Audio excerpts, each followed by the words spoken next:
আচ্ছা, তো প্রথমে প্রি ফার্টিলাইজেশন ইভেন্টসটা পড়ছি। নাম্বার 1 ছিল প্রি ফার্টিলাইজেশন ইভেন্ট, সেটা আমরা আগে পড়বো। প্রি ফার্টিলাইজেশন ইভেন্টসের মধ্যে কি ছিল? ফর্মেশন অফ গ্যামেটস, মানে গ্যামেট ফর্মেশন হবে। তো গ্যামেট ফর্মেশনটাও আমরা একটা একটা করে পড়বো। প্রথমে মেল গ্যামেট ফর্মেশন পড়বো, তারপরে ফিমেল গ্যামেট ফর্মেশন পড়বো। মেল গ্যামেট কে ফর্ম করবে? একদম শুরুতেই বলেছিলাম মেল গ্যামেট ফর্ম করবে মেল রিপ্রোডাক্টিভ অর্গ্যান। যেমন হিউম্যানসদের মধ্যে, মেলসদের মধ্যে টেস্টিস ফর্ম করে স্পার্মস। টেস্টিস কি? মেল রিপ্রোডাক্টিভ অর্গ্যান, সে ফর্ম করছে মেল গ্যামেট স্পার্ম। সিমিলারলি এখানে মেল রিপ্রোডাক্টিভ অর্গ্যান স্টেমেন্স, তারা ফর্ম করবে পোলেন গ্রেনস। ঠিক আছে, পোলেন্স ফর্ম করবে। তো পোলেন ফর্ম করবে তো পরে, সেটা পরের কথা। আগে মেল রিপ্রোডাক্টিভ স্ট্রাকচারকে, মেল রিপ্রোডাক্টিভ স্ট্রাকচার তখনও ফ্লাওয়ারে বললাম স্টেমেন্স, মেন থেকে মনে রাখতে পারিস মেল। তো স্টেমেন্স হচ্ছে মেল রিপ্রোডাক্টিভ স্ট্রাকচারস, যেটাকে বলা হতে পারে অ্যান্ড্রোশিয়ামও বলা যেতে পারে, তখনও বললাম অ্যান্ড্রোশিয়ামও বলা যেতে পারে, বা কিছু কিছু গাছে মাইক্রোস্পোরোফিলসও বলা যেতে পারে, বইতেও হতে পারে ইটস মেনশনড এস মাইক্রোস্পোরোফিলস কোথাও কোথাও। ঠিক আছে, তো এইগুলো, এটা হলো মেল রিপ্রোডাক্টিভ অর্গ্যান। এটা হচ্ছে আমরা প্রথমে মেল পড়তে শুরু করছি। তো স্টেমেন্স, আচ্ছা স্টেমেন্সের মধ্যে তখনও পড়লাম কি কি আছে? অ্যান্থার। অ্যান্থারটা কীরকম ছিল? এরকম দেখতে ছিল। আর ফিলামেন্ট, আর ছিল কি? ফিলামেন্ট। আচ্ছা, তখন বলেছিলাম আমি যে অ্যান্থারটা বাইলোব, এখানেও দেখা যাচ্ছে এটা একটা লোব, এটা একটা লোব, বাই লোবড। ঠিক আছে, এই অ্যান্থারের মধ্যেই পোলেন গ্রেনস থাকে, ইনফ্যাক্ট ফর্মেশন হয়, থাকে মানে কি? ফর্মেশন হয়। এই অ্যান্থারের মধ্যেই পোলেন ফর্মেশন হয়। আর এই পোলেন যে ফর্মেশন হয়, সেই পোলেনগুলো কিছু কিছু চেম্বারে স্টোরড থাকে, কিছু কিছু চেম্বারে স্টোরড থাকে। সেই চেম্বারগুলোকে বলা হয়, এরকম 4টে চেম্বার থাকে। একটা লোবে তাহলে কটা চেম্বার? একটা লোবে 2টো চেম্বার, আর একটা লোবে 2টো চেম্বার। এই পোলেন চেম্বারগুলোকে কি বলা হবে? এই পোলেন চেম্বার্সকে কি বলা হবে? মাইক্রোস্পোরেঞ্জিয়া। একটা জিনিস মনে রাখতে হবে, anything related to the male gametes micro হয়। কেন? পোলেন গ্রেনসগুলো খুব ছোট হয়, they have to travel. Pollination মানে কি? পলিনেশন হয় মানে কি? ইনসেক্টের গায়ে কি আটকে যায়? Pollen grains. তাহলে ট্রাভেল কে করছে? Male gamete. তো ওদেরকে হালকা হতে হয়, ছোট হতে হয়, জাস্ট লাইক ইন হিউম্যান স্পার্মকে ট্রাভেল করতে হতো, তাই স্পার্মকে ছোট হতে হতো। এগটা বড় ছিল, এগ কিন্তু ট্রাভেল করতো না, এগ ওয়াজ নন মোটাইল, স্পার্ম ওয়াজ মোটাইল। এখানে পোলেন গ্রেনসগুলো মোটাইল, ওদেরকে ছোট হতে হয়, যার জন্য নাম মাইক্রো। আর ফিমেল গ্যামেটগুলো বড়, যার জন্য ফিমেল গ্যামেটের নাম পরে দেখবি মেগাস্পোরেঞ্জিয়া। ঠিক আছে, তো এখানে পোলেন চেম্বার্সগুলোকে স্পোরেঞ্জিয়া, স্পোরেঞ্জিয়া মানে চেম্বার। ঠিক আছে, যখন ফিমেল পড়বি, ফিমেল গ্যামেট যার মধ্যে ফর্মেশন হবে সেটাকে বলা হবে মেগাস্পোরেঞ্জিয়া। তাহলে এই পোলেন চেম্বার বা পোলেন এই স্যাক্সগুলোকে কি বলা হবে? মাইক্রোস্পোরেঞ্জিয়া। ঠিক আছে, আচ্ছা বাইলোবড, অ্যান্থারটা বাইলোবড। আচ্ছা বাইলোবড আরেকটা নামেও বলা যায়, বাইলোবড বা ডাইথিকাসও বলা হয়। দুটো থিকা আছে, এইগুলোকে থিকা বলে, দুটো থিকা ফর্মেশন হয়েছে, ওই জন্যকে বলা হয় বাইলোবড বা ডাইথিকাস। আচ্ছা একটা থিকায় কটা স্পোরেঞ্জিয়া আছে? কটা চেম্বার আছে বা কটা মাইক্রোস্পোরেঞ্জিয়া আছে? 2টো মাইক্রোস্পোরেঞ্জিয়া আছে।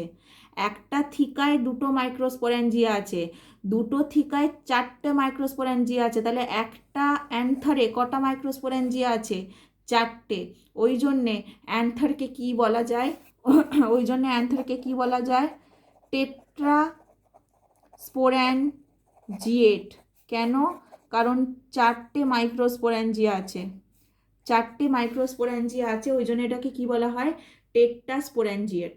টেট্রা মানে 4।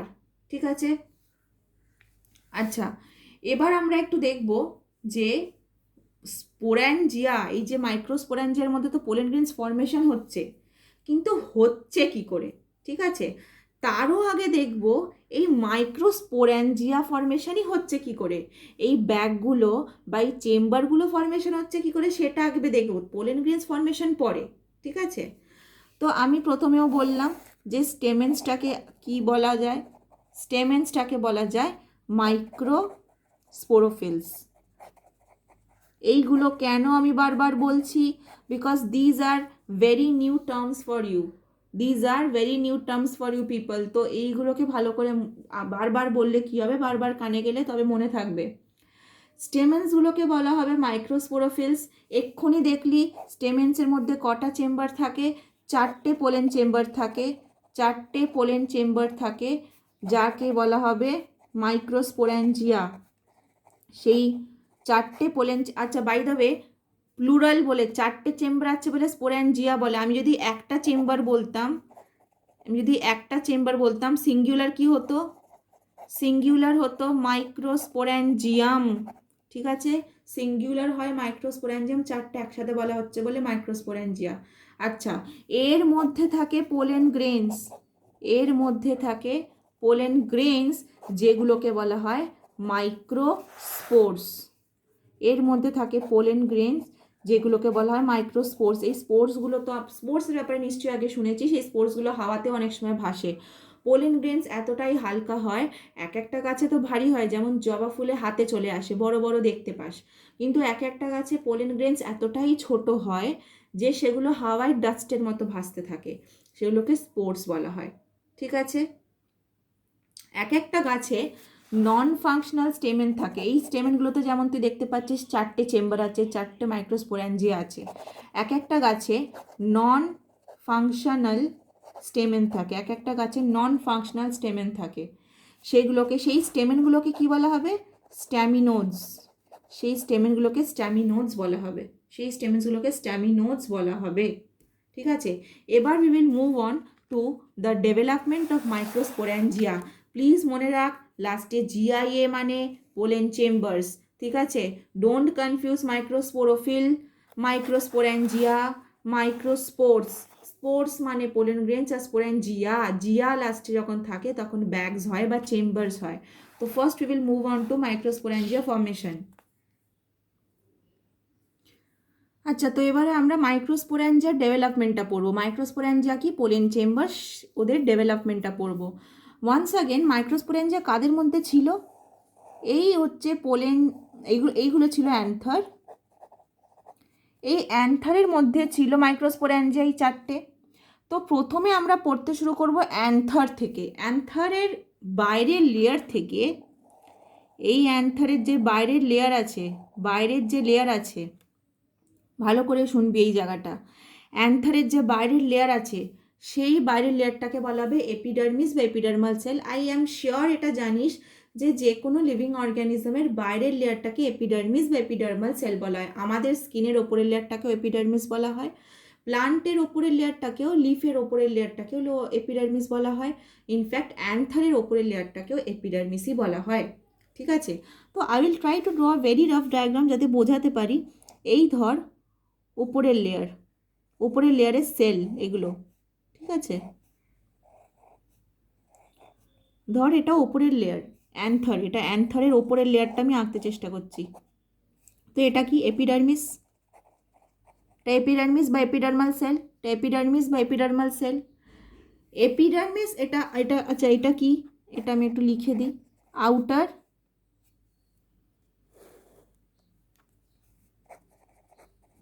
Layer of another. ঠিক আছে, এবার আউটার লেয়ারের জাস্ট ঠিক নিচেই আর একটা লেয়ার অফ সেলস আছে। সেল তো পুরো লেয়ারের ওপর লেয়ারের ওপর লেয়ার আছে, তো একদম উপরের লেয়ারটাকে এপিডার্মিস বলা হয়, ঠিক নিচের লেয়ারটাকে কি বলা হয়, হাইপোডার্মাল সেলস। হাইপোডার্মাল সেলস বলা হয়, ঠিক নিচের লেয়ারটাকে হাইপোডার্মাল সেলস বলা হয়। এই hypodermal cell, we will move this hypodermal, আমরা এমন একটা জায়গায় যাব যেখানে হাইপোডার্মাল সেলসগুলো তখনও ম্যাচিওর হয়নি। আমরা ধর ফেরত চলে গেলাম যখনও অ্যান্থার ম্যাচিওর হয়নি, অ্যান্থার একদম ইনিশিয়াল স্টেজে আছে ডেভেলপমেন্ট, অ্যান্থার জিনিসটাই তখন ডেভেলপ খুব একটা হয়নি, ইনিশিয়াল স্টেজে আছে। যখন ইনিশিয়াল স্টেজে থাকে এই হাইপোডার্মাল সেলসগুলো হয়ে যায় আর্চিস্পোরিয়াল সেলস। মানে কি, in the initial stage of anther development, certain hypodermal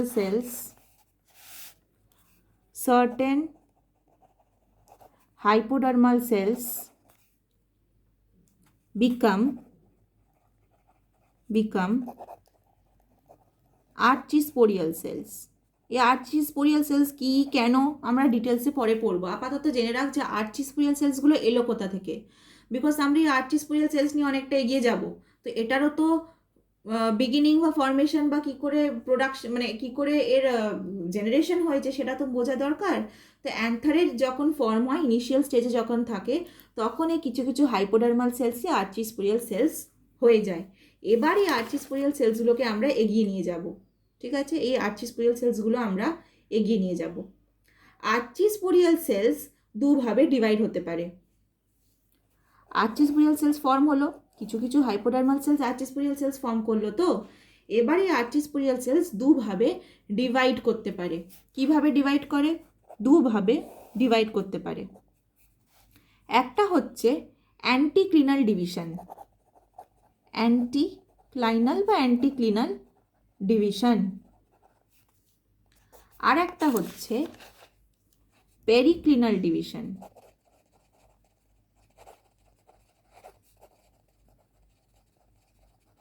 একটা হচ্ছে অ্যান্টিক্লিনাল ডিভিশন, একটা হচ্ছে পেরিক্লিনাল ডিভিশন। অ্যান্টিক্লিনাল ডিভিশন কিভাবে হয়? Against the axis, against the axis, A for anticlinal, A for against. মানে আমার যদি অ্যান্থারটা এরকম থাকে আগেনস্ট দ্য অ্যাক্সিস ডিভিশনটা হবে। সেলটা যদি এরকম হয় ডিভিশনটা এইভাবে হবে। ঠিক আছে, পেরিক্লিনাল ডিভিশন কিভাবে হয়? পেরিক্লিনাল ডিভিশন হয় parallel to the Axis, parallel to the Axis. ঠিক আছে, পেরিক্লিনাল ডিভিশন হয় প্যারালাল টু দ্য অ্যাক্সিস। এই দুটো ডিভিশন করেই অ্যান্থারের বাকি সব লেয়ার ফর্ম হবে। আমি তো এই অ্যান্থারের জাস্ট ওপরের লেয়ারটাকে নিয়ে এতক্ষণ কথা বলছিলাম, এপিডার্মাল সেলস আর তার নিচের হাইপোডার্মাল সেলস। এবার এই হাইপোডার্মাল সেলস যে আর্চিস্পোরিয়াল সেলস হয়ে গেল, সেইগুলো এই দুটো ডিভিশন করে অ্যান্থারের বাদ বাকি সব লেয়ারগুলো ফর্ম করবে। ঠিক আছে, আমরা একটু এই পেরিক্লিনাল ডিভিশনটাকে এগিয়ে নিয়ে যাব। অ্যান্টিক্লিনাল ডিভিশন নিয়ে খুব একটা আমরা স্টাডি এখন করব না, আমরা পেরিক্লিনাল ডিভিশন হয়ে তারপর কি হবে সেটা নিয়ে একটু পড়ব। ঠিক আছে, আচ্ছা, তো আর্চিস্পোরিয়াল সেলসগুলো পেরিক্লিনাল ডিভিশন করলো, পেরিক্লিনাল ডিভিশন করে আরও লেয়ার ফর্ম করলো। অবভিয়াসলি ডিভিশন মানে কি, এখানে ডিভিশন বলতে কি বোঝা যাচ্ছে? মাইটোসিস, কিন্তু কিছুই না, মাইটোসিস করে আরও লেয়ার ফর্ম করলো। ডিভিশন বলতে, সেলের ডিভিশন বলতে মাইটোসিসই বুঝবি, unless it is mention. Meiosis কিন্তু মেনশন করা থাকবে। যদি ডিভিশন বলা হয় ভেবে নিবি এটা মাইটোসিস। তো আর্চিস্পোরিয়াল সেলস মাইটোসিস করে আরও ডিভাইড করে আরও কিছু লেয়ার ফর্ম করলো আর্চিস্পোরিয়াল সেলসের। এবার এগুলো কি কি লেয়ার, আর্চিস্পোরিয়াল সেলস কি কি লেয়ার ফর্ম করলো? দু ধরনের লেয়ারে আমরা সেটাকে দুভাবে ভাগ করি। এই লেয়ারগুলোকে আমরা দুভাবে ভাগ করি। আউটার লেয়ার, আউটার লেয়ার যেটা 4 ইন নাম্বার, 4টে। ঠিক আছে, আর ইনার লেয়ার, ইনার লেয়ার।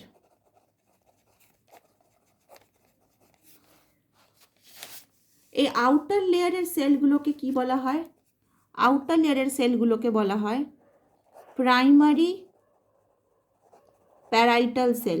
কি বলা হয়? প্রাইমারি প্যারাইটাল সেল বলা হয় আউটার লেয়ারগুলোকে। এবার এই প্যারাইটাল সেলগুলো ডিভাইড করবে। এই প্যারাইটাল সেলগুলো ডিভাইড করে আবার দুটো লেয়ার ফর্ম করবে। আচ্ছা, প্রাইমারি প্যারাইটাল সেল যদি ডিভাইড করে তোর কি মনে হয় প্রাইমারি প্যারাইটাল সেলই থেকে যাবে কি? না, সেকেন্ডারি প্যারাইটাল সেল হয়ে যাবে। প্রাইমারি প্যারাইটাল সেল ডিভাইড করে হয়ে যাবে কি? সেকেন্ডারি প্যারাইটাল সেল, এখানেও হবে সেকেন্ডারি প্যারাইটাল সেল। তাহলে আমি কেন দুভাগে ভাগ করলাম? দুটোই যদি সেকেন্ডারি হবে, এইটা হবে আউটার, এইটা হবে ইনার। মানে এই লেয়ারটা কিন্তু এখনো আউটার লেয়ারই আছে, কিন্তু বাইরের লেয়ারটাও তো দুটো লেয়ার হতে পারে। আমি ধর দুটোকেই আউটার লেয়ার বলছি, কিন্তু এই দুটো বাইরের লেয়ারের মধ্যে তো একটা বাইরে একটা ভেতরে আছে। তো এটা outer secondary parietal cell, inner secondary parietal sell. ঠিক আছে, আউটার সেকেন্ডারি প্যারাইটাল সেলটা ফাইনালি গিয়ে কি ফর্ম করবে? অ্যান্থারের এপিডার্মিস ফর্ম করবে। এপিডার্মিস ফর্ম করবে। এপিডার্মিস আবার কি? বাইরের লেয়ারটা। আর এন্ডোথেশিয়াম ফর্ম করবে। মনে রাখ, এখন এন্ডোথেশিয়াম পরে বলবে। এন্ডোথেশিয়াম কি? এন্ডোথেশিয়াম জাস্ট এপিডার্মিসের ভেতরের লেয়ারটাকে এন্ডোথেশিয়াম বলা হয়, নাথিং এলস, জাস্ট ভেতরের লেয়ারটা। ঠিক আছে, এইগুলো কেন, এগুলো কি বাই দ্য ওয়ে, এগুলো কোথায় হচ্ছে? এই সব সেল ফর্মেশনগুলো সব কিন্তু অ্যান্থারের মধ্যে হচ্ছে। এখন আমরা অ্যান্থারের ফর্মেশন পড়ছি। তো এন্ডোথেশিয়াম কি? জাস্ট এপিডার্মিসের নিচের লেয়ারটা। আর এই ইনার সেকেন্ডারি প্যারাইটাল সেল কি ফর্ম করবে? This is important. এ কিছু কিছু মিডল লেয়ার ফর্ম করবে। আর কি ফর্ম করবে? টেপেটাম ফর্ম করবে। এই দুটোরই আমরা রোল পরে পড়ব, এদের কি কাজ সব কিছু, এদের অনেক বেশি ইম্পর্টেন্ট কাজ আছে, তো সেগুলো আমরা পরে পড়ব। আপাতত আউটার লেয়ারের মধ্যে primary parietal cell, primary parietal সেলটা দুভাগে ভাগ হচ্ছে, outer secondary parietal cell, inner secondary parietal cell. Outer secondary parietal সেলটা এপিডার্মিস আর এন্ডোথেশিয়াম হচ্ছে, আর inner secondary parietal cell middle লেয়ারের টেপেটাম ফর্ম করছে। ঠিক আছে, এবার আমরা আসছি এই ইনার লেয়ারটায়। এই ইনার লেয়ারটা কি করবে? এই আউটার লেয়ারটাকে কি বলা হলো? Primary parietal cell. আউটার লেয়ারে যা যা সেলস ছিল, এটা চারটে কেন বাই দেবে? চারটে বিকজ ফাইনালি গিয়ে কটা লেয়ার পেলি? এই আউটার লেয়ার যে আমি চারটে কেন মার্ক করেছিলাম, ফাইনালি গিয়ে কটা লেয়ার পেলি? Epidermis, endothecium, middle layer, tapetum. কটা লেয়ার পেলি? চারটে। ওই জন্যই ওপরে লেখা আছে আউটার লেয়ার চারটে। ঠিক আছে, আর যদি আউটার লেয়ারটাকে তো প্যারাইটাল সেল বলা হলো, ইনার লেয়ারটাকে কি বলা হবে? ইনার লেয়ারটাকে বলা হবে, ইনার লেয়ারে যে সেলগুলো ফর্ম হবে, এদের তো খুবই ইম্পর্টেন্ট কাজ, কারণ এরা ভেতরে আছে। এই সেলগুলোকে বলা হবে স্পোরোজেনাস সেলস। কি বলা হবে? Sporogenous sales. স্পোর নাম থেকেই কিছু মনে পড়ছে? স্পোর নাম থেকেই কি মনে হচ্ছে যে এরা রিপ্রোডাকশন করতে পারে? মেবি এদের থেকেই পরে পোলেন গ্রেনস ফর্ম হবে, কারণ আমি তো আগের পাতাতেই বললাম যে পোলেন গ্রেনসকে মাইক্রো স্পোর বলা হয়, পোলেন গ্রেনসকে মাইক্রোস্পোর বলা হয়। তো স্পোরোজেনাস সেলস নাম কেন দেওয়া হয়েছে? হতেই পারে যে পোলেন গ্রেনস ফর্মেশনে এদের কোনো হাত আছে। হ্যাঁ, অবশ্যই আছে। স্পোরোজেনাস সেলস থেকে ফর্ম হবে, স্পোরোজেনাস সেলস থেকে ফর্ম হবে মাইক্রোস্পোর মাদার সেল। নাম থেকেই বোঝা যাচ্ছে এরা এখনো পর্যন্ত মাইক্রোস্পোর্স বা পোলেন গ্রেনস এখনো হয়নি। মাইক্রোস্পোর আর পোলেন গ্রেন কিন্তু এখনো পর্যন্ত মাইক্রোস্পোর হয়নি, মাইক্রোস্পোর মাদার সেল। আর অবভিয়াসলি নাম থেকে বুঝতে পারছিস মাদার সেল মানে এরাই কাকে ফর্ম করবে? মাইক্রোস্পোর্সকে এরাই ফর্ম করবে। মাইক্রোস্পোর্স বা পোলেন গ্রেনসকে এরাই ফর্ম করবে। মাইক্রোস্পোর মাদার গ্রেনই ফর্ম করবে। আর এই পোলেন গ্রেনসগুলি কোথায় গিয়ে জমা হবে? সেই পোলেন চেম্বার বা মাইক্রোস্পোরেঞ্জিয়াতে, বা মাইক্রোস্পোরেঞ্জিয়াতে। ঠিক আছে, আমরা একটু স্ট্রাকচারে যাব।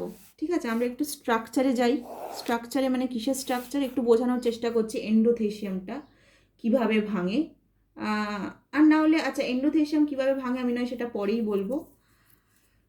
আচ্ছা, মিডল লেয়ার যেটা আমি এক্ষুনি বললাম যে মিডল লেয়ার আর টেপিটামের ব্যাপারে একটু বলতে হবে। মিডল লেয়ারের ব্যাপারে আগে বলি। মিডল লেয়ারের ব্যাপারে একটু বলি। এই মিডল লেয়ারগুলো ইনিশিয়ালি যখন প্রথম ফর্মেশন হয়, ইনিশিয়ালি কি থাকে? প্যারেনকাইমেটাস থাকে। মনে আছে? প্যারেনকাইমা, কোলেনকাইমা, স্ক্লেরেনকাইমা, মনে আছে না? সব ভুলে গেছিস। প্যারেনকাইমা হয় গ্রিন ইন কালার। এরা ফটোসিনথেসিস করে।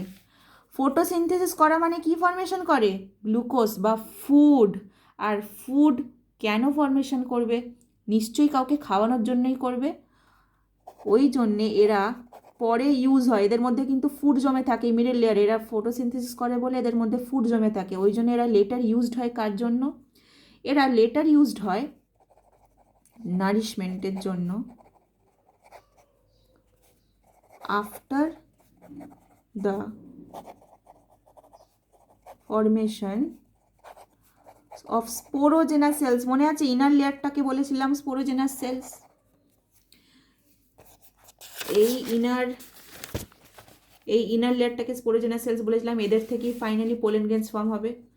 পোলেন গ্রেনস ফর্ম করা কোনো ছোটোখাটো ব্যাপার না, অনেকটা এনার্জি লাগে, ঠিক আছে? পোলেন গ্রেনসেরও ফর্ম করার জন্য এনার্জি লাগে। তো এনার্জিটা কোথা থেকে ডিরাইভ করবে? ওদের তো নিউট্রিশন দরকার স্পোরোজেনাস সেলসের। সেই নিউট্রিশন কে দেয়? এই মিডল লেয়ারটা। ফর্মেশন অফ স্পোরোজেনাস সেলস হওয়ার পরে স্পোরোজেনাস সেলসকে নিউট্রিশন কে দেয়? মিডল লেয়ারটা। এরা তো ফর্ম করলো নিউট্রিশন নারিশমেন্টটা, একজন আছে যে সেটাকে নিয়ে যায়, ট্রান্সপোর্ট করে, সেটাই হচ্ছে এই টেপেটাম। এদের সবার রোল বা সবার ফাংশন বইতে খুব ভালো করে দেওয়া আছে, সেগুলো কিন্তু খুব ভালো করে মুখস্থ করতে হবে, ঠিক আছে? টেপেটামের কাজ কি?